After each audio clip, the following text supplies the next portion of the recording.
Hi, my name is Keith Banting, and I want to talk to you this evening for 7 minutes about what I've called the biggest boundary, biggest at least geographically in the Canadian context, perhaps not the most divisive, the sorts of boundaries that Paige was speaking about, maybe more intensely divisive, but the boundaries I want to talk about, generated by the system of immigration, are clearly powerful boundaries. They're a legal boundary and in some cases a physical one, as in the case of the United States. These are boundaries between us and them. Indeed, immigration politics are all about boundaries, all the time. These boundaries are enforced by the state, and fear that a country's borders are not secure generates considerable public anxiety. In recent years, many international commentators have been impressed by the strength of public support for an expansive immigration program in Canada. At a time of considerable backlash elsewhere, Canada has actually been increasing its immigration annual intake.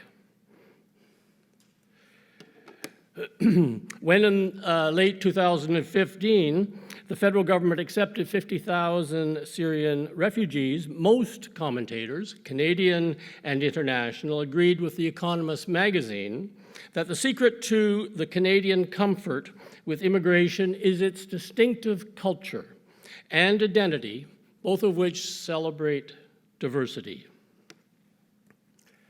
And yet, there are other voices in our politics, other voices which challenge immigration and which cite culture as a reason for challenging the immigration program and for challenging multiculturalism. Moreover, we know that populist backlash elsewhere has been driven by a toxic combination, not just of culture and cultural anxiety, but also of economy, of economics and economic anxiety. And so I think I'm going to start by suggesting that we should be careful about assuming that support for immigration in this country can be based on cultural grounds alone. I think we need to dig a little deeper. So let's step back and let's ask when and why the current level of support for immigration emerged. Canadians have not always been supportive of immigration. Historians have documented the many dark episodes in our history in the first half of the 20th century, but I think we also need to pay much closer attention to our recent history. Because until the mid-1990s, the overwhelming bulk of Canadians believed that immigration levels were too high. This is a chart which tracks support for immigration in this country, and it's the response of Canadians in a survey to the proposition there's too much immigration in Canada. The green line shows the proportion of respondents who agreed with that proposition, and the red line indicates the proportion of respondents who disagreed. Now, what is striking here is that until the mid-1990s, a substantial portion, between 60 and 65% of Canadians, thought that immigration levels were much too high. And then, stunningly, strikingly, rapidly, things changed. And Canadians shifted their views, and within 5 years, the proportion of Canadians who thought that immigration levels are too high dropped significantly, and those who were comfortable with the existing levels of immigration basically doubled. And this happened within 5 years, which is a remarkably short period of time. And it's these attitudes which have been stable since then. Small perturbations, but that basic story continues. So this is a remarkable change, and a colleague and I have been trying to understand it. Where did this come from? What drove it? What sustains it? Our efforts have uncovered a variety of factors, but I would like to stick to just two: the economy and our culture. First, on the economy. I'm very old. You can tell from the color of my hair. I'm old enough to remember when the unemployment rate in this country hit 13%. in the recession of the early 1980s and over 11% in the recession of the early 1990s. In those years, support for immigration rose and fell with the business cycle.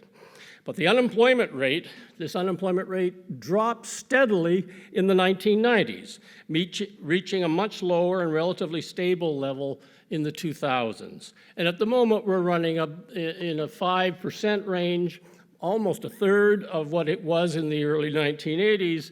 And recessions in Canada have been relatively mild. Certainly the recession of 2007-8, which was so powerfully destructive in a lot of European societies, was relatively mild here.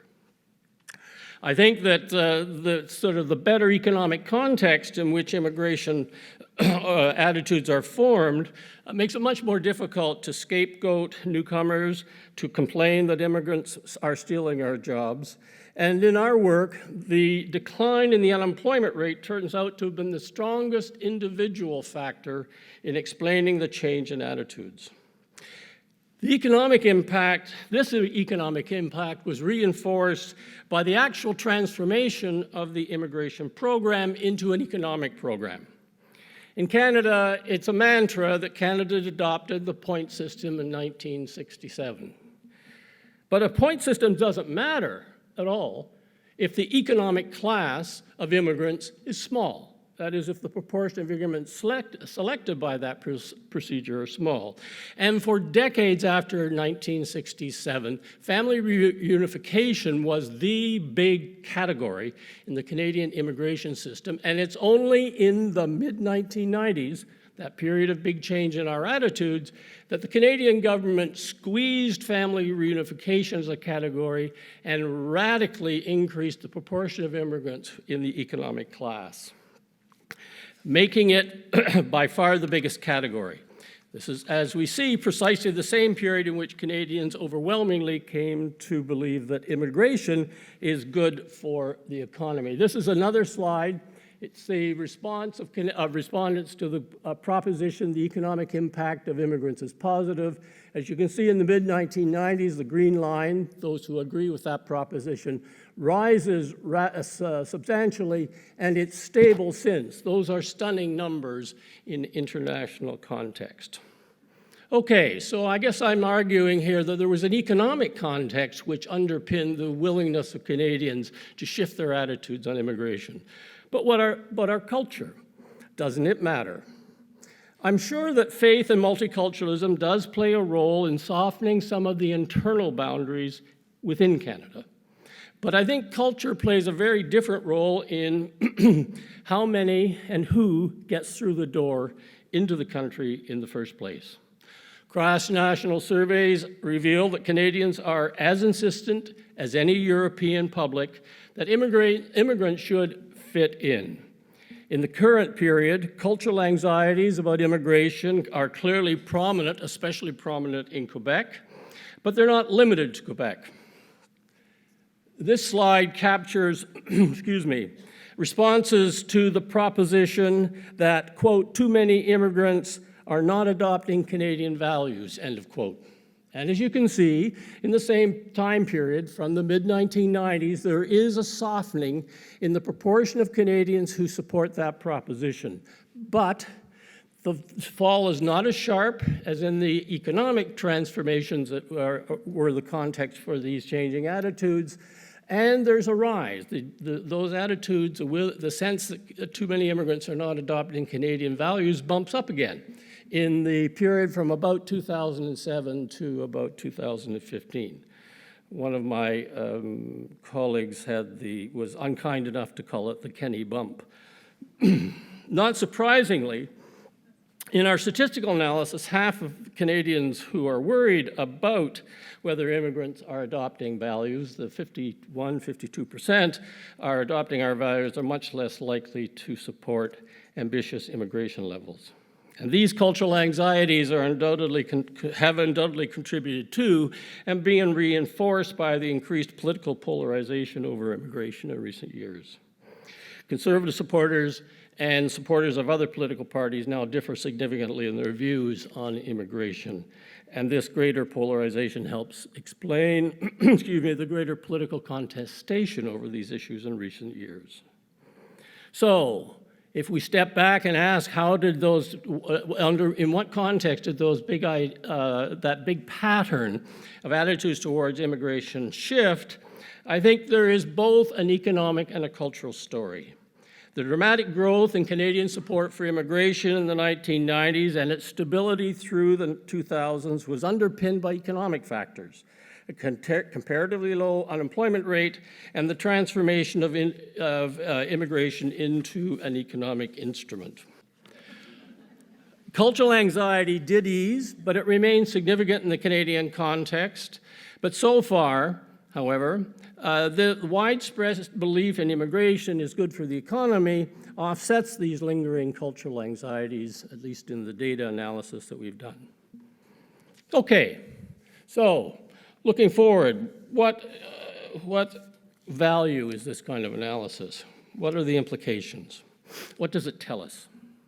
In 2016, the Advisory Council on Economic Growth to the Minister of Finance of the federal government urged that the federal government raise immigration levels to 450,000 by 2021, an increase of over 50% over the level that had prevailed at that time, as part of a strategy of growing the Canadian population dramatically.